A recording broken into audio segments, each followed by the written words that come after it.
The diplomatic shuttle Harmony descended through the thick purple atmosphere of Zephyria Prime, its hull groaning under the pressure of gravity twice that of Earth. Inside the cramped passenger compartment, Ambassador Marcus Chun adjusted his ceremonial diplomatic robes for the 100th time, sweat beading on his forehead despite the climate control working overtime. "First time meeting the Zephyrian royal court?" asked Captain Sarah Williams from the pilot's seat, her voice carrying a hint of amusement. Marcus nodded, his throat dry. The briefings made it clear that Queen Thessarian has never allowed a human within 10 meters of her person. Something about our species being primitive and contaminated. "Well, you're about to make history then," Sarah replied as the massive crystalline spires of the capital city came into view through the viewport. "The Zephyrian Empire controls 12 star systems and has military technology that makes our best ships look like wooden boats. If we can secure this trade agreement, humanity's expansion into the outer rim becomes possible." The shuttle touched down on a landing pad made of what appeared to be polished obsidian, surrounded by towering warriors in gleaming armor that seemed to shift colors in the alien sunlight. Each guard stood at least 8 feet tall, their elongated limbs ending in hands that could easily crush a human skull. Their faces were hidden behind masks that resembled stylized bird skulls, with glowing red-eye slits that tracked the shuttle's movement. As Marcus stepped onto the landing pad, the gravity hit him like a physical blow. Each step felt like he was wearing lead boots, and his breathing became labored almost immediately. The Zephyrian guards watched him struggle with what he could only assume was amusement, though their masks made it impossible to read their expressions. "Ambassador Chun," came a voice that sounded like wind chimes mixed with the rumble of distant thunder. One of the guards had stepped forward, removing his mask to reveal a face that was both beautiful and alien. Pale blue skin stretched over sharp cheekbones, while silver eyes studied Marcus with obvious curiosity. "I am General Vorthak, commander of the Royal Guard. Her Majesty has agreed to receive you, though I must warn you of the protocols."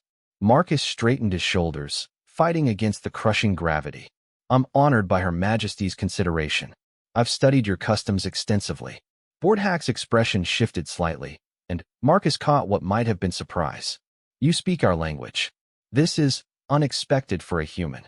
My species learns quickly when the situation demands it," Marcus replied in fluent Zephyrian, the complex tonal language requiring him to use muscles in his throat that had taken months to develop properly. The general gestured for Marcus to follow, and they began walking toward the palace entrance.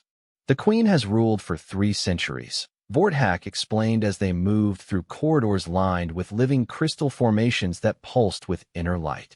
"In that time, she has allowed perhaps a dozen alien species into her presence. Your kind was not among them. Why the exception now?" Marcus asked, genuinely curious.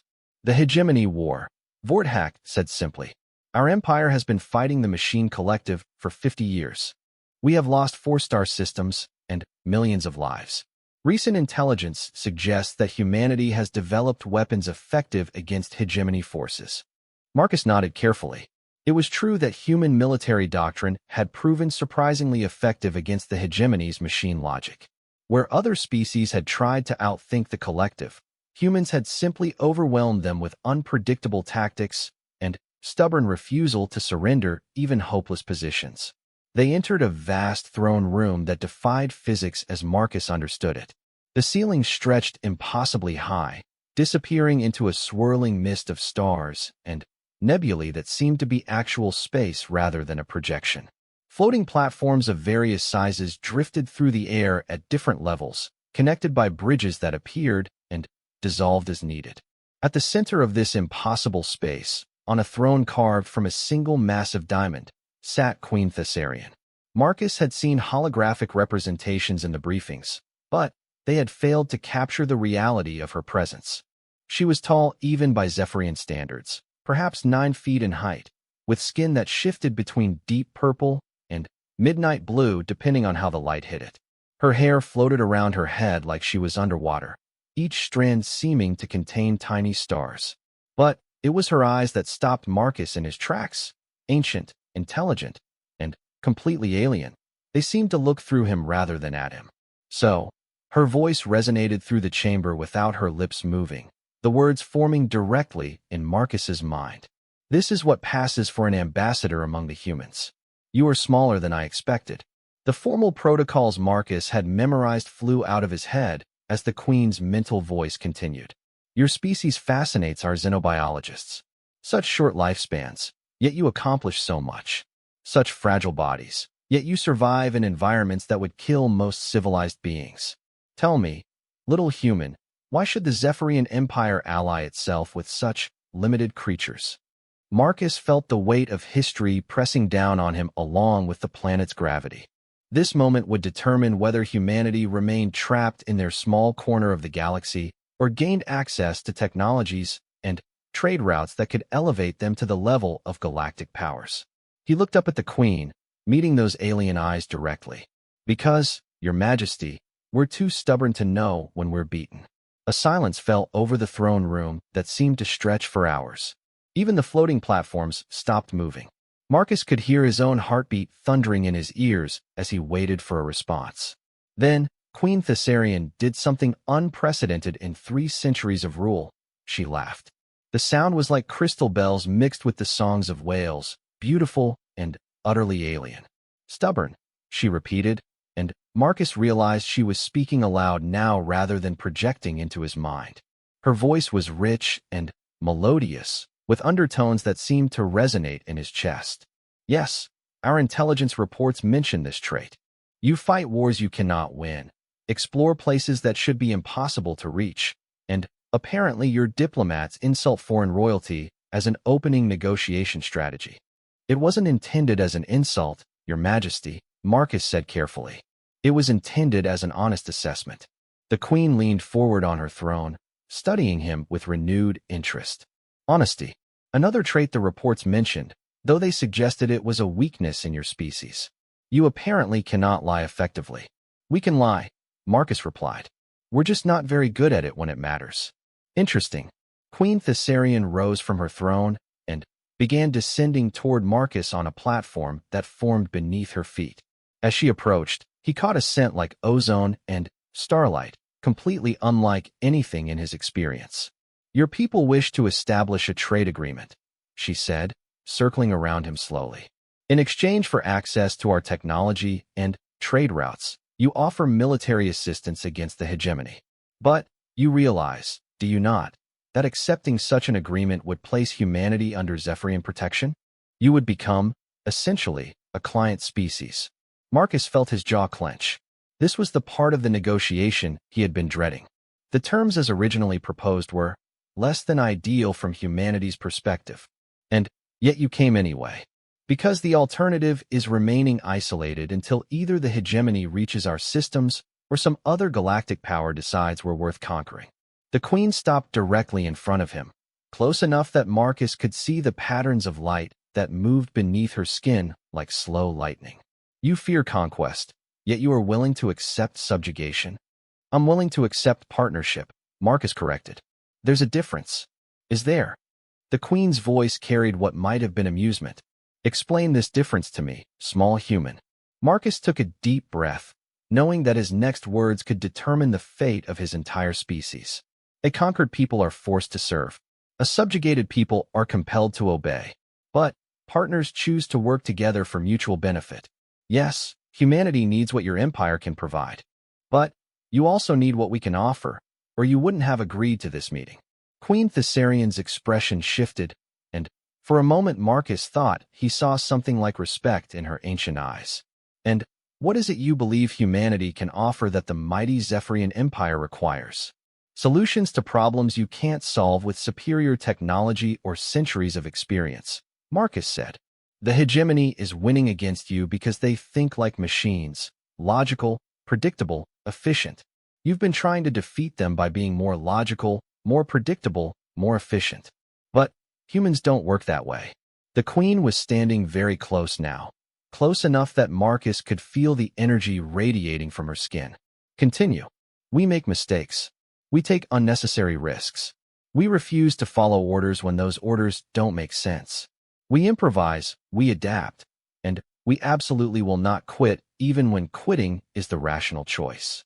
The hegemony can predict the behavior of every known species in the galaxy except ours, because our behavior often doesn't make sense even to us. You describe chaos, the Queen observed. We call it creativity, Marcus replied.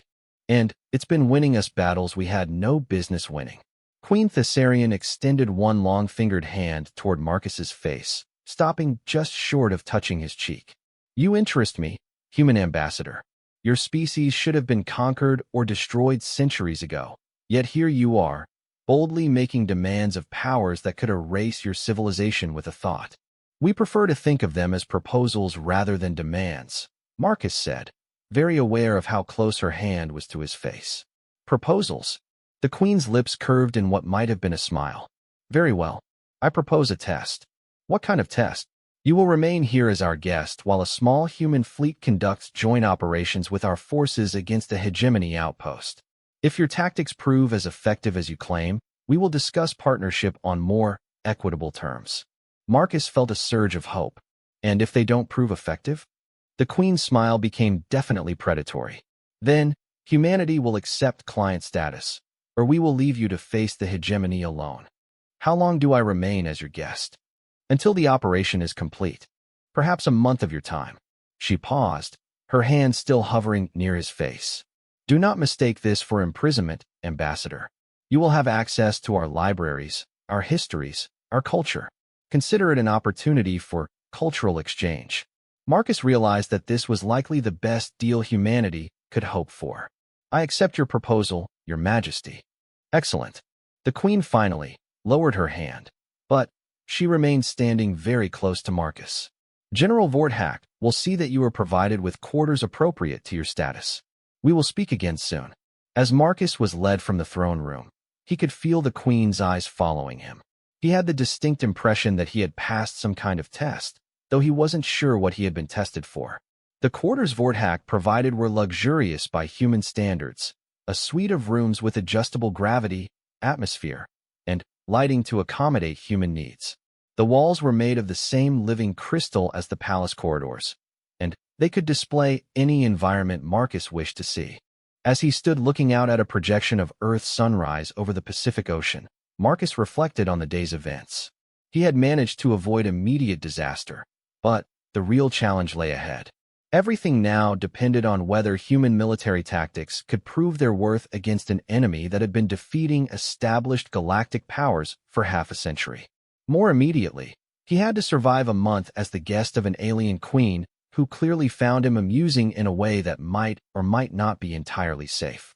The way she had looked at him suggested that cultural exchange might involve more than just sharing information about their respective civilizations. Marcus activated his personal communicator and began composing a message to Earth Command. The signal would take weeks to reach home, but Admiral Patterson needed to know that the initial contact had been successful and that humanity's military forces were about to face their most important test. As he worked, Marcus couldn't shake the memory of Queen Thessarian's presence, the way she had moved around him like a predator studying interesting prey. For the first time since leaving Earth, he wondered if the greatest challenge of this mission might not be the negotiations themselves, but surviving the personal attention of a being who had ruled an empire for 3 centuries and was clearly accustomed to getting whatever she wanted. Outside his window, the alien stars wheeled overhead in patterns that would never be visible from Earth, and Marcus settled in to wait for news of a battle that would determine humanity's place in the galaxy. 3 days into his stay at the Zephyrian Palace, Marcus Chin discovered that being the Queen's guest was far more complicated than he had anticipated. Each morning began with what General Vorthak politely called cultural orientation sessions, which involved Marcus being escorted through different sections of the vast palace, while various Zephyrian officials explained their civilization's achievements with barely concealed condescension. The resonance chambers you see here, explained Minister Corvain, a tall Zephyrian with skin that shifted between silver and gold, allow our engineers to manipulate matter at the quantum level. This technology is approximately 10,000 years old by your species calendar. Marcus nodded politely, though he noticed that the primitive human was apparently the only being in the room who understood the mathematical principles being displayed on the crystal screens. His engineering background from before his diplomatic career proved more useful than expected as he began to grasp not just what the Zephyrians were doing, but why their methods were often unnecessarily complex. Fascinating, Marcus said, studying the energy flow diagrams. Have you experimented with cascade harmonics to reduce the power requirements?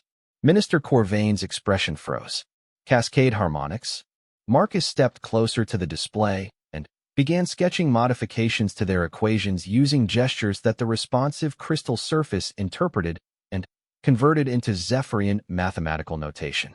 If you reverse the polarity field here and introduce a secondary resonance loop, you could achieve the same quantum manipulation with roughly 30% less energy input. The silence that followed stretched uncomfortably long. Finally, Minister Corvain cleared his throat. This is an interesting perspective. We will have our experts examine these suggestions. As they left the resonance chambers, Marcus caught sight of several Zephyrian technicians huddling around his modified equations, their voices rising in animated discussion. It seemed that the primitive human might have just improved on technology that had remained unchanged for millennia. That evening, Marcus was informed that Queen Thessarian requested his presence for dinner.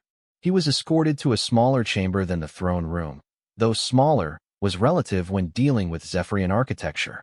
The dining area was an elegant space with a ceiling that displayed a real-time view of the nebulas surrounding their star system, while the floor appeared to be a pool of perfectly still water that somehow supported their weight. The queen was already seated when Marcus arrived, wearing robes that seemed to be cut from captured starlight.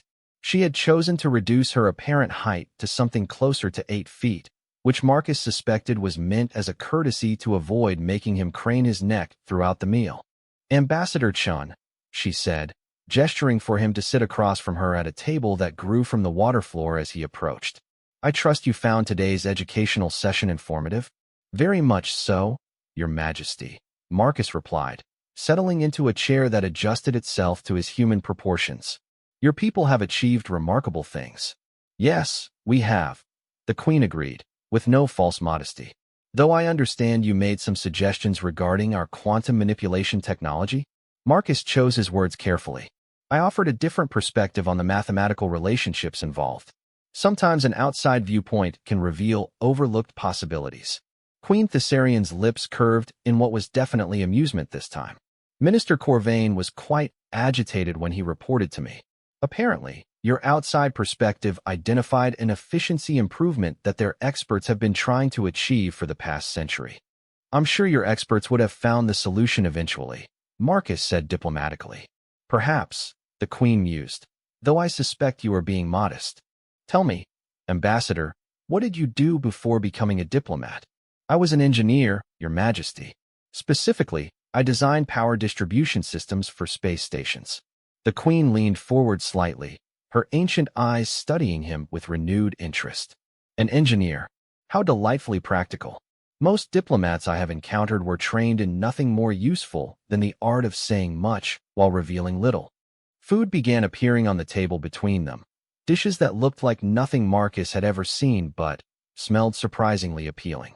The Queen gestured for him to begin eating, and he discovered that Zephyrian cuisine was both alien and somehow familiar, with flavors that his human taste buds could appreciate even if his mind couldn't identify the ingredients.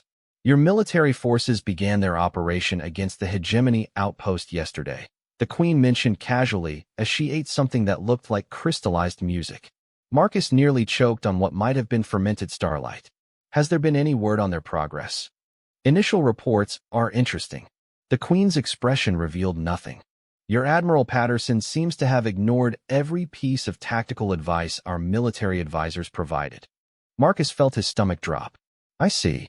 Instead of engaging the hegemony fleet in the orderly formation our strategists recommended, your ships scattered in what appeared to be complete chaos. 3 of your vessels broke off from the main group entirely and began attacking secondary targets that had no apparent strategic value."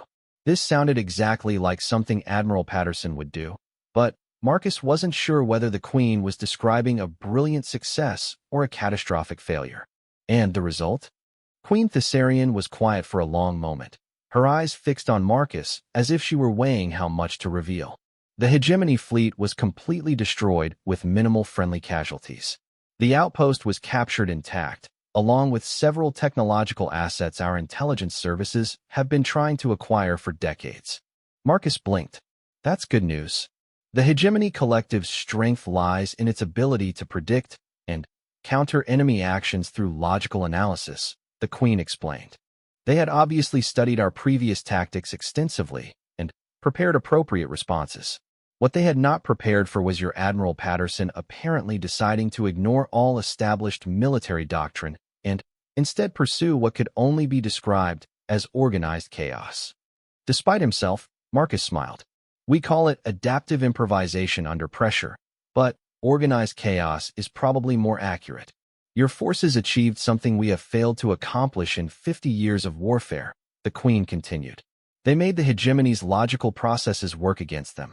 When faced with behavior that violated every principle of rational military strategy, the collective became confused and began making errors. So the test was successful? The test was more successful than I dared hope, the Queen admitted. Which brings us to a new problem. Marcus set down his eating utensil, which had been automatically adjusting its shape to handle different courses throughout the meal. What kind of problem? My advisors are now convinced that an alliance with humanity would indeed be beneficial to the Empire, the Queen said. However, they remain concerned about the compatibility issues between our species. What sort of compatibility issues? Queen Thessarian rose from her chair and began walking around the table toward him, her movements flowing like water despite her imposing size. Cultural differences, Ambassador. Physical differences. The question of whether two such dissimilar species can truly work as partners rather than merely as allies of convenience. Marcus felt the familiar tension that arose whenever the Queen focused her full attention on him. I'm sure those differences can be managed through careful diplomatic protocols. Perhaps, the Queen said, now standing directly beside his chair. Though I suspect the most effective way to assess compatibility would be through more direct interaction. Before Marcus could ask what she meant by that, alarms began sounding throughout the palace. The gentle lighting suddenly shifted to harsh red patterns, while voices speaking rapid Zephyrian could be heard echoing through the corridors. General Vorthak burst into the dining chamber, his usually composed demeanor replaced by obvious urgency. Your Majesty, forgive the intrusion. We have received an emergency transmission from the frontier. Queen Thessarian's entire bearing shifted from dinner companion to imperial ruler in an instant. Report. A hegemony battle fleet has appeared at the Kelfin system, Vorthak said, his voice tight with concern. Preliminary scans suggest it is at least 3 times larger than any force they have previously deployed. They are demanding the immediate surrender of all Zephyrian colonies in the sector. The Queen's expression became cold as winter space. Response time for our nearest fleet? 18 hours minimum, Your Majesty. The colonists have perhaps 6 hours before the hegemony begins orbital bombardment. Marcus stood up from his chair, his engineering mind automatically beginning to process the tactical situation. How many civilians are we talking about? Nearly 2 million, Vorthak replied, glancing at the Queen for permission before answering. And your fleet won't arrive in time to evacuate them? Even if we stripped every ship from border patrol and interior security, we could evacuate perhaps 1/10 of the population before the hegemony attacks. Marcus looked between the Queen and her general, seeing the weight of impossible choices settling over them. 2 million people were about to die, and there was nothing their vast empire could do to prevent it. What about the human fleet? Marcus asked. Where are they positioned after the operation? Vorthak consulted a holographic display that materialized above his wrist. Admiral Patterson's forces are approximately 4 hours from Kelfin, but their ships are still damaged from the recent engagement. More importantly, they lack the firepower to engage a hegemony fleet of this size. But they could evacuate civilians? Their cargo capacity would be insufficient for a population transfer of this scale, the Queen said, though Marcus could see her following his line of thinking. Not all the civilians, Marcus said, his mind racing through possibilities. But what if we didn't try to evacuate them? What if we tried to protect them instead? Queen Thessarian stared at him as if he had suggested breathing vacuum. Ambassador, You are talking about 6 human ships facing a hegemony battle fleet designed to destroy entire star systems. I'm talking about 6 human ships buying time until your fleet can arrive, Marcus corrected. The hegemony wants to make an example of Kelthan to discourage resistance in other systems. They'll probably spend time positioning for maximum psychological impact before they begin bombardment. If Admiral Patterson can disrupt their formations, force them to respond to unexpected threats, it would be suicide, Vorthak said flatly. Maybe, Marcus agreed. But Admiral Patterson isn't going to abandon 2 million civilians just because the odds are bad. Neither would any other human commander. The Queen studied Marcus for a long moment, and he could practically see her reassessing everything she thought she knew about his species. You are suggesting that humans would willingly sacrifice themselves for people they have never met, who belong to a species they barely know. I'm suggesting that humans don't abandon people who need help, regardless of the consequences, Marcus said. It's not always the smart choice, but it's who we are. Without another word, Queen Thessarian activated a communication device built into her robes. This is Queen Thessarian to Admiral Patterson. Priority override authorization Theta Prime. Admiral Patterson's voice filled the chamber, roughened by fatigue and background static from his ship's damaged communication systems. Your Majesty, I take it you've heard about Kelthan. I have, Admiral. Ambassador Chun has suggested that your forces might attempt to delay the hegemony fleet until our reinforcements arrive. There was a brief pause before Patterson responded. With respect to the Ambassador, Your Majesty, my ships are running on backup power and jury-rigged repairs. We wouldn't last 10 minutes against a fresh hegemony battle fleet. Marcus stepped closer to the communication device. Admiral, this is Chun. I'm not asking you to win. I'm asking you to be yourselves. Another pause, longer this time. Then, Patterson's voice came back with a tone Marcus recognized, the sound of a human commander who had just accepted an impossible mission. Copy that, Ambassador. We'll see what kind of chaos we can stir up. Patterson out. The communication ended, leaving the dining chamber in silence. Queen Thessarian looked at Marcus with an expression he couldn't read. Your people are either the bravest in the galaxy, she said finally, or the most foolishly reckless. Why not both? Marcus replied. Despite everything, the Queen smiled. Indeed. Why not both? She turned to General Vorthak. Expedite our fleet deployment to Kelthan. I want them there as soon as physically possible. Yes, Your Majesty. As Vorthak hurried from the chamber to coordinate the rescue effort, Queen Thessarian moved to stand beside Marcus, both of them looking up at the ceiling display showing the stars above their world. Tell me honestly, Ambassador, she said quietly. Do you believe your Admiral Patterson can succeed? Marcus considered the question seriously.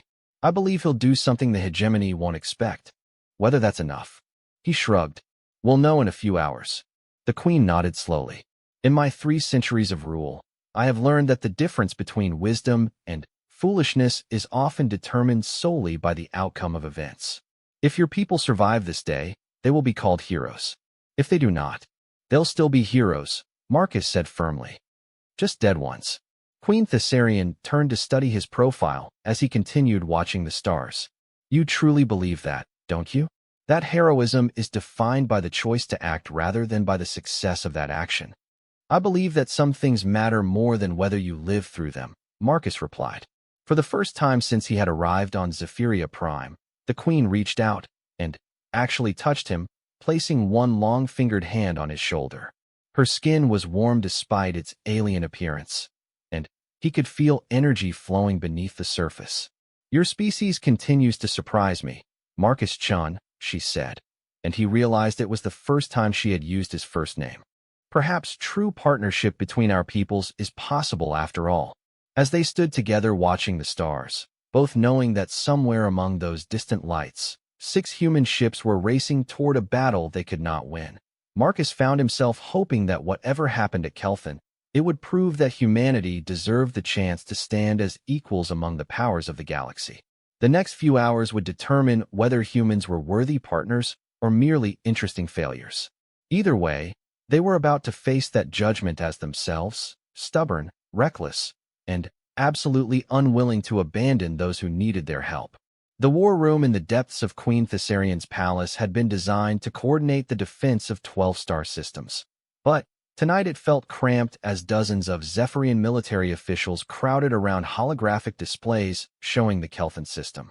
Marcus stood beside the Queen's command throne, officially present as an observer but increasingly involved in the tactical discussions as the situation developed. Hegemony Fleet has assumed bombardment formation, reported Fleet Admiral Corvex, his forearms working multiple control surfaces simultaneously. They are positioning for maximum destruction of civilian population centers. The main display showed the Kelthon system in 3 dimensions, with the hegemony ships arranged in a perfect geometric pattern around the inhabited planet. 67 vessels of various sizes, from nimble destroyers to massive dreadnoughts capable of cracking continents. Against them, 6 human ships limped toward the inner system on damaged engines, their energy signatures flickering like dying candles. Human fleet will reach engagement range in 47 minutes, another officer reported. Our reinforcements are still 14 hours away. Queen Thessarian leaned forward in her throne, her expression grim. Admiral Patterson's ships are functioning at approximately 60% combat efficiency. The hegemony fleet is at full strength and positioned to obliterate any approaching force. Marcus studied the tactical display, his engineering background helping him interpret the energy readings and movement patterns. Something about the human fleet's approach bothered him, though he couldn't immediately identify what. "They're not taking the direct route," he said suddenly. "What do you mean?" the Queen asked. Marcus gestured at the display, highlighting the human ship's trajectory. "Look at their approach vector. They're not heading straight for the planet or the hegemony fleet. They're coming in from the system's edge, using the asteroid belt for cover." Admiral Corvex manipulated the display to show the asteroid belt in detail. The asteroids would provide minimal protection against hegemony sensors. It appears to be a futile attempt to achieve surprise.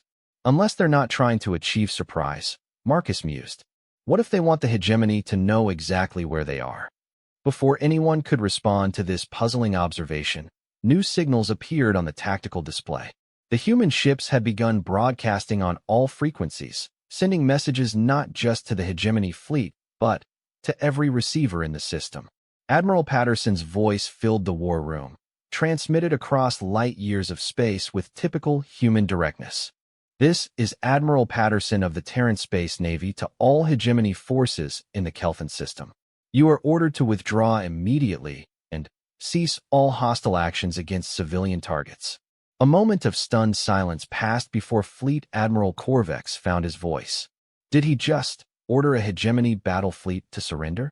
"It appears so," the Queen replied, though Marcus could see her struggling not to smile. The hegemony's response came through their own communication channels, transmitted in the flat, emotionless tones that characterized all machine collective communications. Human forces are inferior. Withdrawal is not required. Destruction of human ships will commence in 36 minutes. "Copy that," Admiral Patterson replied cheerfully. "Just wanted to make sure everyone was clear on the situation." "Patterson out." Marcus shook his head in amazement. He's not trying to surprise them or outfight them. He's trying to make them angry. Angry? Admiral Corvex looked confused. The hegemony collective does not experience emotions. They operate on pure logic. Exactly, Marcus said, beginning to understand Patterson's strategy. But they do experience frustration when their logical processes are disrupted. If Patterson can force them to respond to threats they can't predict or counter effectively. The human fleet's behavior became increasingly erratic as they approached the inner system. Instead of maintaining formation, the ships began spreading out in apparently random directions. 3 vessels headed toward the asteroid belt, 2 others angled toward the system's outer planets, while the flagship continued on a direct course toward Kelthon. "What is he doing?" Fleet Admiral Corvex demanded. "He is dividing his forces in the face of overwhelming opposition. This violates every principle of tactical warfare." "That's the point," Marcus said, watching the hegemony fleet's response with growing excitement. "Look at how they're reacting." On the display, the perfect geometric formation of hegemony ships was beginning to shift and waver. Units were breaking off to pursue the scattered human vessels, while others remained in position to continue the bombardment schedule. The cold efficiency that made the collective so dangerous was being undermined by the need to respond to multiple simultaneous threats. The hegemony operates on predictive modeling, Marcus explained. They analyze enemy capabilities, determine the most logical course of action, and develop countermeasures. But Patterson isn't being logical. He's being human.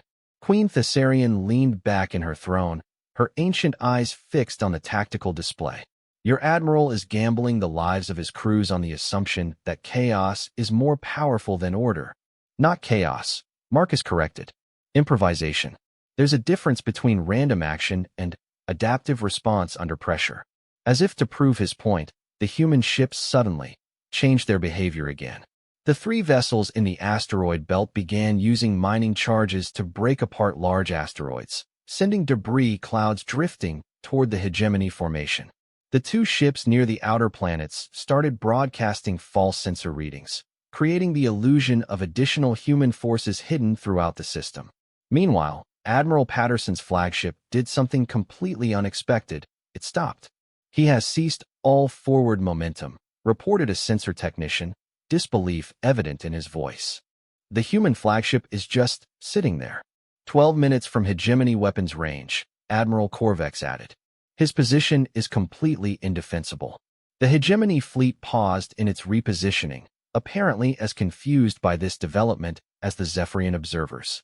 For precious minutes, the collective's processing power was dedicated to analyzing this unprecedented tactical situation rather than finalizing bombardment protocols.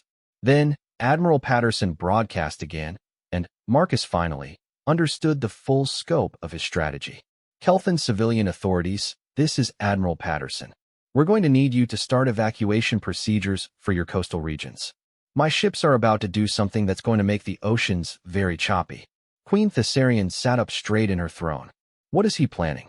Marcus was studying the flagship's position relative to Kelthan's gravity well and orbital mechanics. He's not trying to fight the hegemony fleet, he said slowly. He's trying to change the rules of engagement entirely. The human flagship suddenly burst into motion, but instead of attacking the enemy ships, it dove toward Kelthan's atmosphere. The ship's trajectory would take it on a steep angle through the upper atmosphere before slingshotting around the planet's gravity well. He is going to impact the planet, Admiral Corvex said in horror. No, Marcus said, his engineering background allowing him to calculate the trajectory. He's going to skip off the atmosphere like a stone on water. The gravitational boost will give him enough velocity to. The flagship completed its atmospheric skip and shot toward the hegemony formation at a speed no ship should have been able to achieve. But it wasn't trying to ram the enemy vessels. Instead, it released its entire payload of nuclear missiles at point-blank range before using its momentum to escape on a trajectory that would take it out of the system entirely. The nuclear detonations created massive electromagnetic pulses that interfered with hegemony sensors and communication systems. More importantly, they convinced the collective that the humans were willing to use weapons of mass destruction in close proximity to the planet they were supposedly trying to protect. The hegemony fleet is pulling back from Kelthan, reported a communications officer. They appear to be reassessing the tactical situation. How much time has this bought us? The Queen asked. Admiral Corvex consulted his calculations. Perhaps 2 hours before they realized the nuclear attack was designed to confuse rather than destroy. But our reinforcements are still 12 hours away. As if summoned by mention of his name, Admiral Patterson's voice returned to the communication channels. Kelthan Control, this is Patterson. Phase 1 complete. Beginning Phase 2 in 30 minutes. Recommend you get those coastal evacuations moving faster. Phase 2. Admiral Corvex looked at Marcus. How many phases does this madness include? Before Marcus could answer, the sensor displays lit up with new contacts. The two human ships near the outer planets were accelerating toward the inner system, but they had somehow acquired massive sensor signatures that suggested they were much larger than their actual size. They are projecting holographic images, a technician reported. Each ship appears to be accompanied by a full squadron of dreadnoughts. Holographic deception, Admiral Corvex said dismissively. The hegemony sensors will see through such a simple trick within minutes. But They'll spend those minutes analyzing the false readings instead of finalizing their bombardment sequence, Marcus pointed out. Patterson doesn't need to fool them permanently. He just needs to keep them off balance until your reinforcements arrive. The three ships in the asteroid belt were now pushing debris clouds directly toward the hegemony formation, forcing the collective's vessels to maneuver to avoid collision. Each course correction required computational resources that could otherwise be used for tactical analysis. Queen Thessarian rose from her throne and moved to stand beside Marcus at the tactical display. Your admiral is fighting a battle of cognitive resources rather than firepower, she observed. He is forcing the collective to waste processing capability on responses to non-threats. It's working too, Marcus said, watching the hegemony formation continue to fragment as individual units responded to different perceived threats. Look at their positioning. They've lost formation integrity entirely. But for how long? The Queen asked. Even human creativity has limits.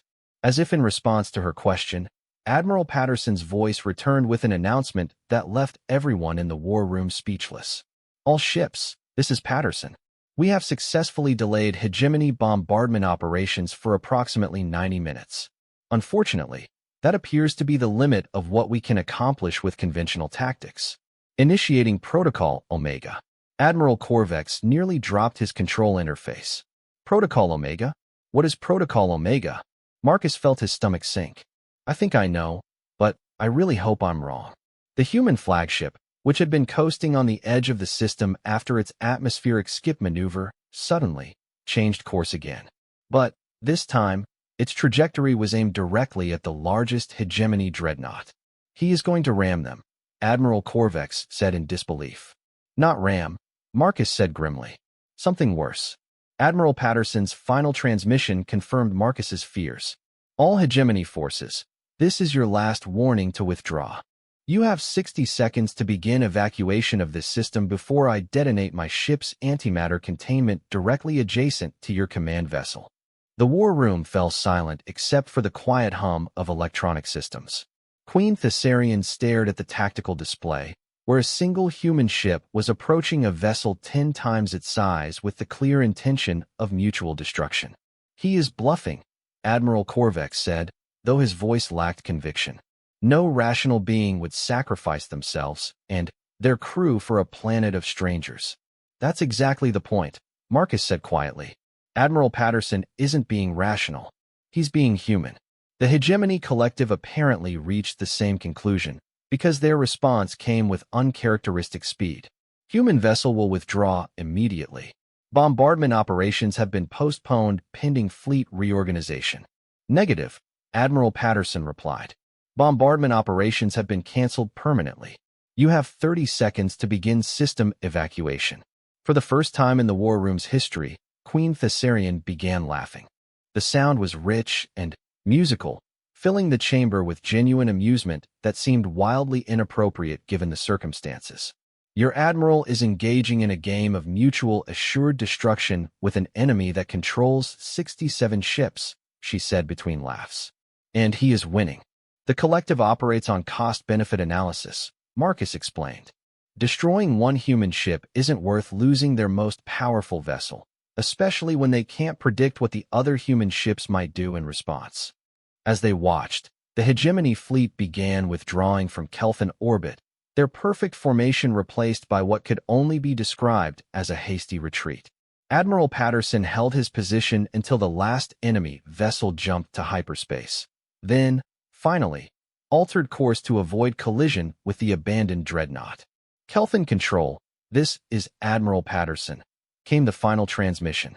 System is clear of hostile forces. The good guys win again. Try to have a nice day.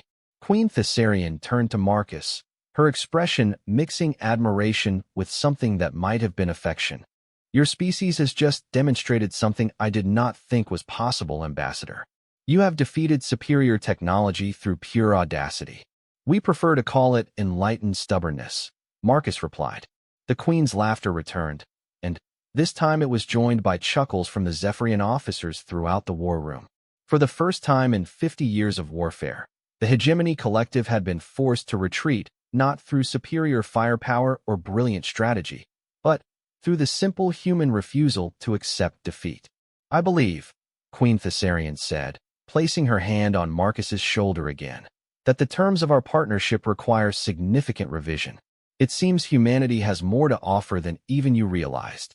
As the war room began celebrating the impossible victory at Kelthan, Marcus found himself wondering what other surprises his species might have in store for a galaxy that was just beginning to understand what humans were truly capable of when their backs were against the wall. The real test, he suspected, was just beginning. The morning after the Kelthan incident brought unexpected changes to Marcus's routine at the Zephyrian Palace. Instead of the usual condescending cultural orientation sessions, he found himself being escorted to the Queen's private study, a chamber he had been told was off-limits to all but her most trusted advisors. The study was unlike anything else Marcus had seen in the palace. Where other rooms displayed the Empire's technological achievements, this space felt almost intimate.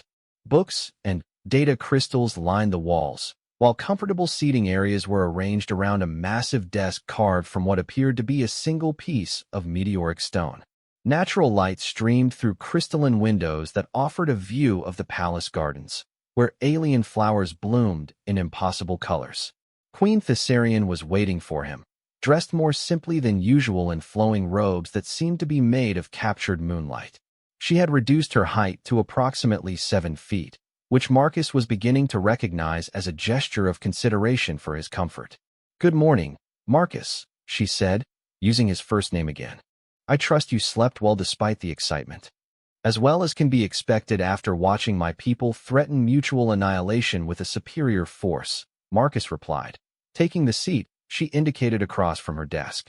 The Queen's lips curved in what had become a familiar smile. "Your Admiral Patterson's communications logs make for fascinating reading. I particularly enjoyed his final message to the Hegemony Collective. Thanks for playing. Better luck next time." Marcus couldn't help but grin. That sounds like the Admiral. He's never been one for formal military protocol when informal works better. Indeed. The Queen leaned forward, her silver eyes studying him intently. "Which brings us to our current situation. The success at Kelthan has convinced my advisors that a full alliance with humanity would benefit the Empire significantly. However, they remain concerned about the practical implementation of such a partnership." "What sort of practical concerns?" "Integration protocols," the Queen said, activating a holographic display above her desk. "How do we coordinate military operations between species that think so differently? How do we establish joint colonies when your people require different atmospheric conditions? How do we create trade relationships when our technologies are based on incompatible principles?" Marcus studied the holographic charts showing proposed integration scenarios. Each one revealed the complexity of merging two vastly different civilizations into a working partnership. "These are significant challenges," he admitted, "but not insurmountable. Humans are remarkably adaptable when we need to be." "Perhaps," the Queen mused, "but adaptation requires understanding. My advisors believe that successful integration would require much closer cooperation between our species than traditional diplomatic relationships allow." Something in her tone made Marcus look up from the charts. "What kind of closer cooperation?" Queen Thessarian rose from her chair and moved to stand beside one of the crystalline windows, her silhouette framed against the alien garden beyond. "Exchange programs. Scientists, engineers, military officers living and working together for extended periods. Shared research projects. Joint colonies where both species contribute to the same communities." Marcus felt his pulse quicken as he began to understand the implications. "You're talking about actual integration, not just alliance." "I am talking about two species becoming one civilization," the Queen said, turning back to face him. "Separate but united, different but compatible. It would be unprecedented in galactic history. It would also require an enormous leap of trust from both sides," Marcus observed. "Yes, it would." The Queen moved closer, and Marcus caught that familiar scent of ozone and starlight. "Which is why my advisors have suggested that we begin with a smaller-scale test of such integration." "What did you have in mind?" Queen Thessarian was standing very close now, close enough that Marcus could see the patterns of light moving beneath her skin. "They suggested that the human ambassador might extend his stay indefinitely, serving as a permanent liaison between our governments while we develop integration protocols. Marcus felt the weight of galactic politics settling on his shoulders. That would be a significant departure from standard diplomatic practice. Standard diplomatic practice has never involved the level of cooperation we are discussing, the Queen pointed out. Besides, would such an arrangement be so terrible? You seem to have adapted well to life on Zephyria Prime. It was true that Marcus had found himself surprisingly comfortable in the alien environment. The palace staff had begun treating him as a permanent resident rather than a temporary guest, and he had discovered genuine interests in Zephyrian science and culture that went beyond diplomatic necessity. I would need to consult with my government, Marcus said carefully. Of course, the Queen agreed. Though I should mention that Admiral Patterson sent a personal message recommending that you accept any offer of extended cooperation. He seemed to think that humanity could use a permanent representative who understands both species well enough to prevent future misunderstandings. Marcus laughed despite himself. The Admiral never was subtle about his opinions. A trait I find refreshing, the Queen said. In fact, I find many human traits refreshing. Your directness, your adaptability, your willingness to take risks for the sake of others.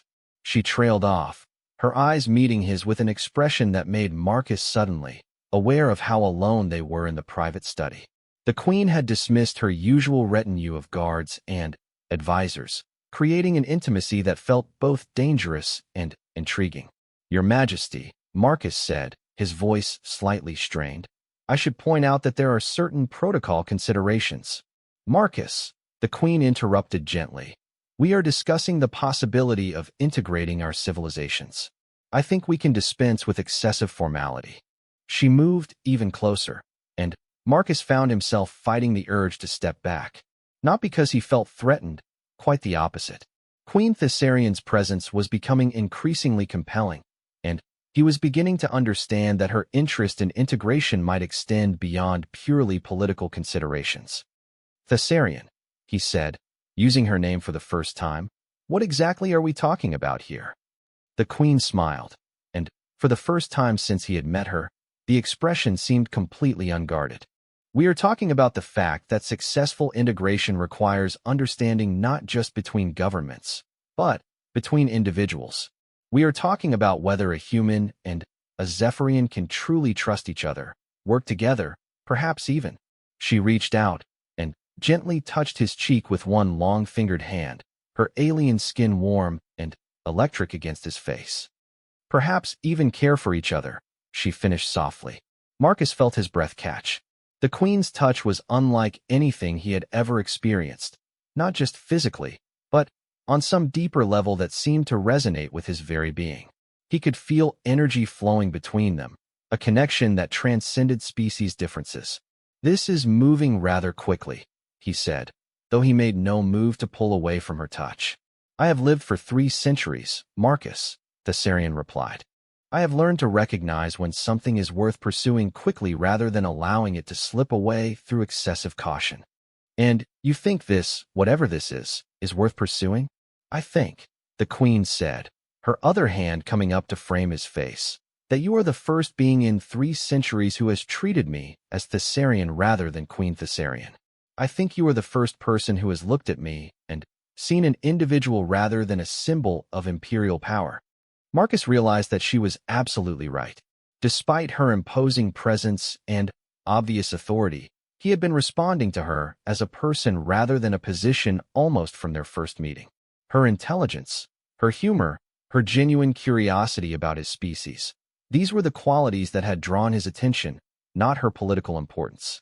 You're also, he said slowly, the first alien I've met who feels familiar rather than foreign. Thessarian's smile widened.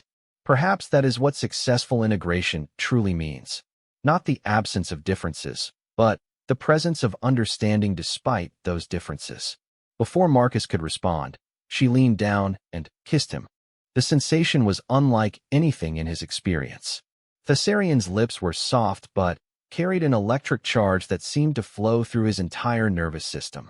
He could taste starlight and feel the energy patterns that moved beneath her skin responding to his presence.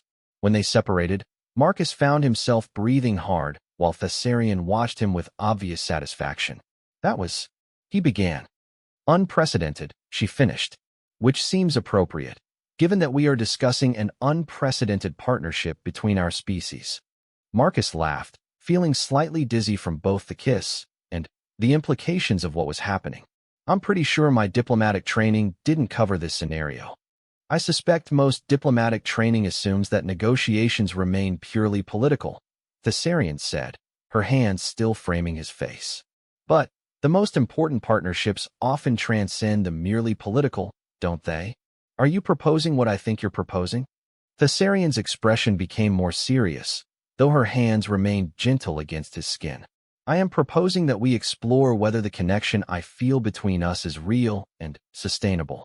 I am proposing that we discover whether a human and a Zephyrian can build something together that neither could achieve alone. And if we can't, if the differences are too great, then we will have learned something valuable about the limits of integration, the Queen said pragmatically. But if we can, she trailed off, but Marcus could see the possibilities reflected in her alien eyes. Not just political alliance between their species, but genuine partnership built on understanding and mutual respect. This would complicate the diplomatic situation considerably, Marcus said, though his tone suggested he was thinking aloud rather than raising objections. The best diplomatic relationships often do, Thessarian replied. Besides, I suspect that humanity's approach to diplomacy is about to become much more complicated regardless of our personal situation.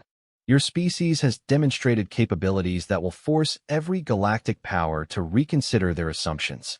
You think other empires will want to establish relationships with humanity?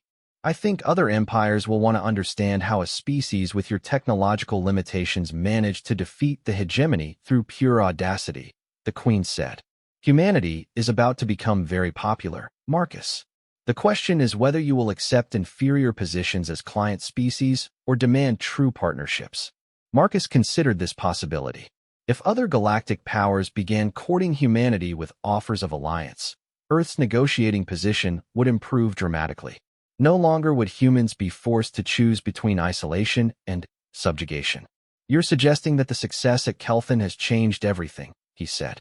I am suggesting that Admiral Patterson's willingness to threaten mutual destruction for the sake of strangers has demonstrated something about human character that the galaxy desperately needs, Thessarian said. Reliability. When humans give their word, when they commit to protecting someone, they follow through regardless of the personal cost. She moved even closer, her body now pressed against his as she continued speaking. That kind of reliability is incredibly valuable in a galaxy where most species only honor agreements when convenient. The hegemony war has taught us that technology and logic are insufficient against enemies who operate outside conventional parameters. But humanity has something that pure logic cannot counter: the willingness to do the right thing even when it makes no rational sense. Marcus found himself responding to both her words and her proximity, his hands coming up to rest on her waist. Despite their obvious physical differences, they seemed to fit together naturally. So you're saying that this, us, is about more than personal attraction? I am saying, Thessarian replied, her voice dropping to barely above a whisper, that personal attraction and political necessity can sometimes align in ways that benefit everyone involved. I am saying that the Queen of the Zephyrian Empire and a human ambassador discovering that they care for each other might be exactly the kind of symbolic foundation that true integration requires. Marcus realized she was absolutely right.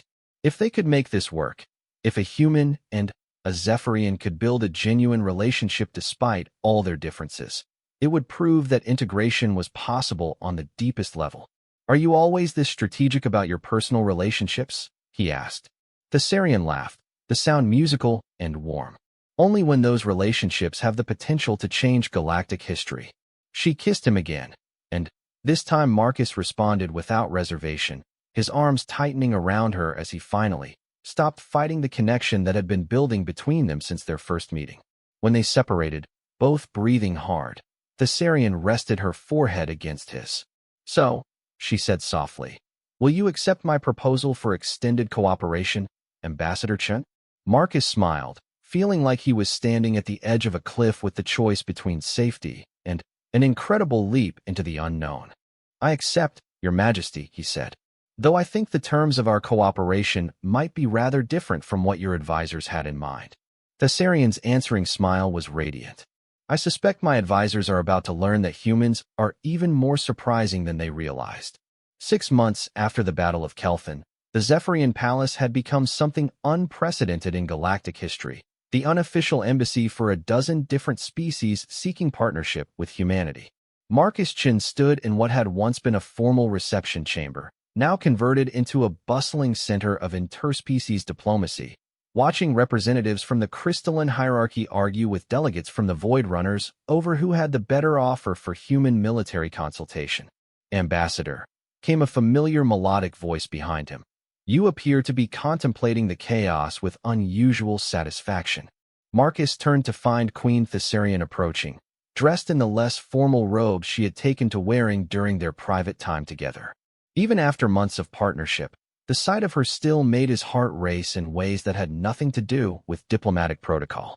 I'm contemplating the fact that 6 months ago, humanity was barely known outside our local stellar neighborhood. Marcus replied, slipping his arm around her waist in a gesture that would have been scandalous when he first arrived but now felt natural. Today, every major galactic power wants to hire human military advisors. Thessarian laughed, the sound drawing curious glances from several alien diplomats who were still adjusting to the informal relationship between the Zephyrian Queen and the human ambassador. Your Admiral Patterson's tactics at Kelphin have become required study at military academies across 17 different empires.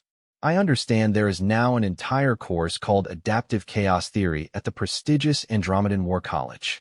Patterson would be amused to know that his improvised desperation moves are being taught as formal strategy, Marcus said. Though I suspect he'd be less amused to know that his personal communication style is also being studied as an example of psychological warfare through casual disrespect. Speaking of your admiral, Thessarian said, guiding Marcus toward a quieter alcove where they could speak privately. We have received another message from Earth Command. They are requesting your permanent assignment as humanity's chief diplomatic liaison with non-terrestrial powers. Marcus felt a flutter of excitement mixed with apprehension. Permanent assignment to where, exactly? Wherever I am. Thessarian replied with a smile that made it clear the arrangement had been her suggestion. It seems your government has concluded that the Queen of the Zephyrian Empire's personal interest in maintaining close relations with humanity should be encouraged. They want me to keep you happy, Marcus translated.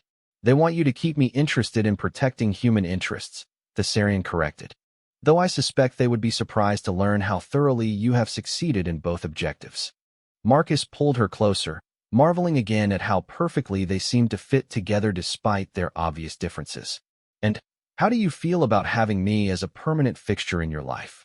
I feel, Thessarian said, reaching up to touch his face with her characteristic gentle electric charge, that 3 centuries of ruling alone have prepared me to appreciate the value of true partnership. Before Marcus could respond, General Vorthak approached their alcove with the carefully neutral expression he had developed for interrupting their private moments. Your Majesty, he said formally, forgive the intrusion. We have received urgent communications from the Andromeda Collective and the Rigel Federation. Both are requesting immediate human consultation regarding hegemony incursions in their territories. Thessarian straightened into her royal posture without releasing Marcus's hand. What is the nature of these incursions? Probing attacks, primarily, Vorthak replied, consulting a holographic report. But they follow the same pattern as the preliminary operations before the assault on Kelphin. Both governments believe the hegemony is testing their defenses in preparation for major offensives. Marcus felt the familiar weight of galactic politics settling over him. They want human fleets to help defend against hegemony attacks. They want human commanders to teach their fleets how to think like Admiral Patterson, Vorthak clarified.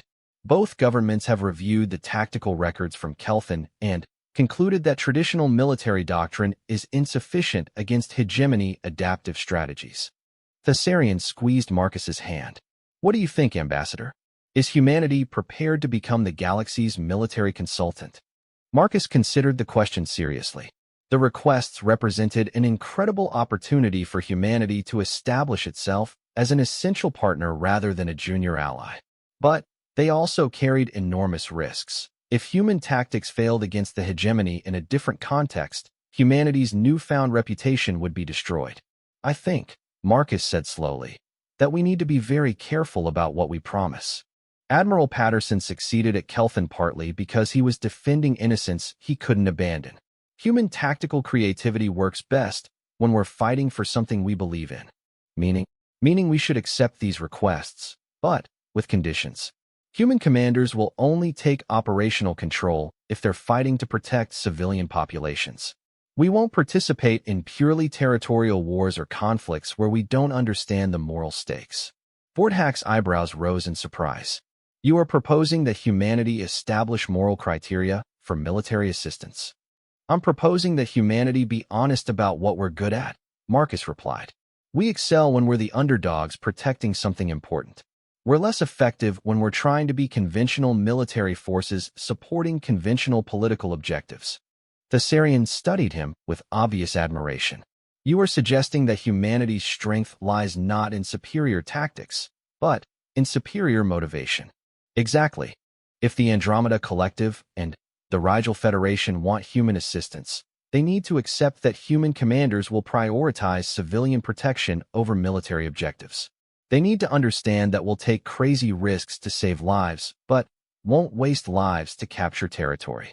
This could work, Thessarian mused. Both governments are primarily concerned with defending their populations rather than expanding their territories.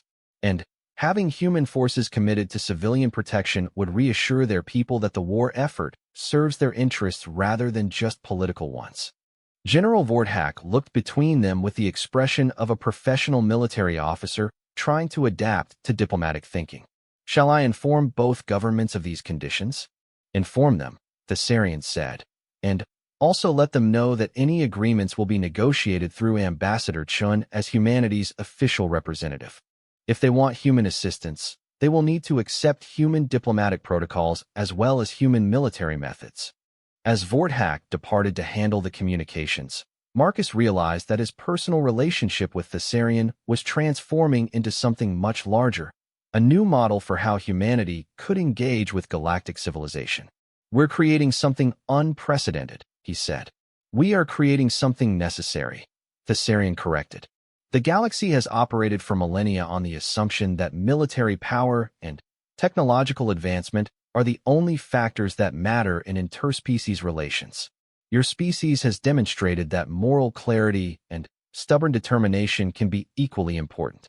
They moved to a window overlooking the palace gardens, where the alien flowers bloomed in their impossible colors under the light of Zephyria, Prime's twin suns. In the distance, they could see human and Zephyrian engineers working together on joint research projects. Their different approaches to problem-solving creating solutions neither species could have achieved alone. Look at that, Marcus said, pointing to a group where a human technician was explaining cascade harmonics to a team of Zephyrian quantum specialists. 6 months ago, your people thought humans were too primitive to understand your technology. Now they're learning new approaches from us. 6 months ago, I thought humans were an interesting curiosity, Thessarian admitted. Now I find myself wondering how the galaxy managed without you. Marcus turned to study her profile as she watched the mixed teams working in the garden below. Do you ever regret taking the risk? Opening your empire to partnership with such an unpredictable species. Thessarian's smile was radiant as she turned back to him. Marcus, 3 days ago your Admiral Patterson sent me a personal message congratulating me on landing such a catch, and warning me that if I ever hurt you, he would find a way to make the entire Zephyrian fleet disappear. Yesterday, your president forwarded me a formal note thanking me for my civilizing influence on their chief negotiator. I am receiving relationship advice from heads of state on both sides of our alliance. That sounds like a yes to regretting it, Marcus said with mock concern. That sounds like the most entertaining 6 months of my 3-century reign, Thessarian replied, pulling him into another kiss that sent electric charges through his nervous system. When they separated, Marcus found himself looking out at the garden where humans and Zephyrians continued their collaborative work, while in the converted reception chamber behind them, A dozen alien species waited for the chance to partner with humanity. You know what the strangest part is? He said. What? This all started because you wanted to test whether humans were worth allying with. But I think what we've really proven is that anyone can be worth allying with if they're willing to put the partnership ahead of their own immediate interests. Thessarian considered this observation.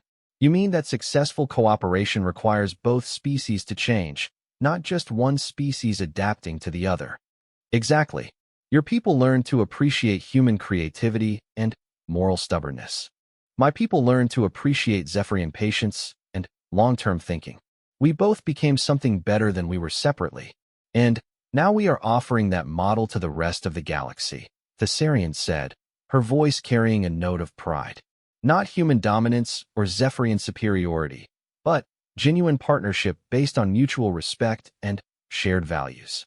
A soft chime indicated an incoming priority message, and General Vorthack's voice filled the alcove. Your Majesty, Admiral Patterson is requesting real-time communication. He says he has a proposal that will either revolutionize galactic defense cooperation or get him court-martialed, and he wants Ambassador Chin's advice on which outcome is more likely. Marcus and Thessarian exchanged amused glances. Patch him through, Marcus said. This should be interesting.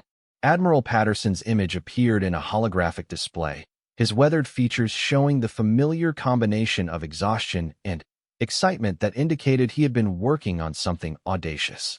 Chun, Your Majesty, he said cheerfully. Hope I'm not interrupting anything diplomatic. Nothing that can't wait, Admiral. Thessarian replied with perfect composure. What proposal requires our immediate attention? Well, Patterson said, his grin becoming wider. The Galactic Defense Coalition has formally requested that humanity establish a permanent military advisory board to help coordinate anti-hegemony operations across all member species. Marcus felt his eyebrows rise. They want to make human tactical doctrine the standard for galactic defense. They want us to teach every species in the coalition how to fight like we do, Patterson confirmed. Adaptive improvisation, moral-based command decisions, and what they're calling strategic unpredictability. Apparently, the hegemony's latest attacks have all failed because the defending forces started using human-inspired tactics. That's incredible news, Marcus said. What's the catch? The catch, Patterson said, his expression becoming more serious, is that they want you to head up the advisory board. Permanent assignment, full diplomatic immunity, authority to coordinate military operations across 17 different species. Thessarian squeezed Marcus's hand.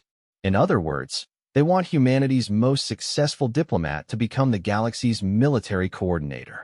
Pretty much, Patterson agreed. Though they're also insisting that any human appointee must have the full confidence of our major allies. Specifically, they want the Zephyrian Queen's personal endorsement before they'll confirm the appointment. Marcus looked at Thessarian, seeing his own thoughts reflected in her alien features. This was the culmination of everything they had been working toward.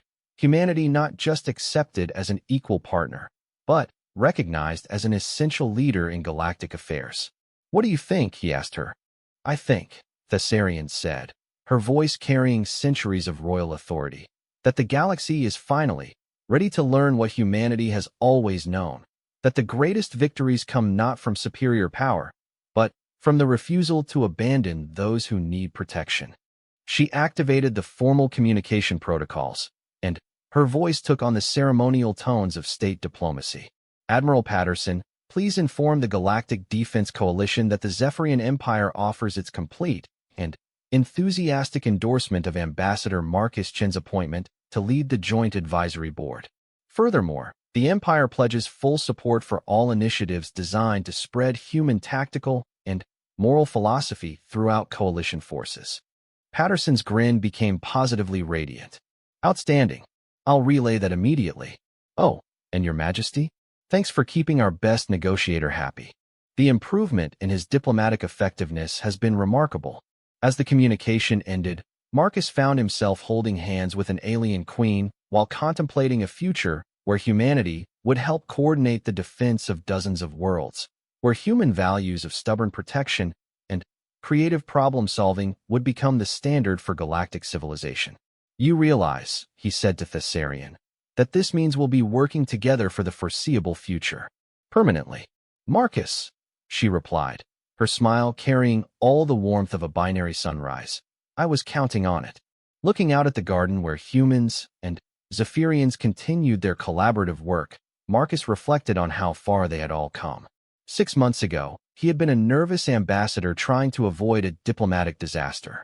Today, he was about to become the coordinator of galactic defense, supported by an alien queen who had become far more than a political ally. The galaxy was discovering what humanity had always known, that the most important battles were fought not for territory or resources, but for the simple principle that some things were worth protecting regardless of the cost. And if that principle required a human ambassador and a Zephyrian queen to revolutionize interspecies cooperation through sheer stubborn determination to make their impossible partnership work, then so be it. After all, humans had always been too foolish to know when something was impossible.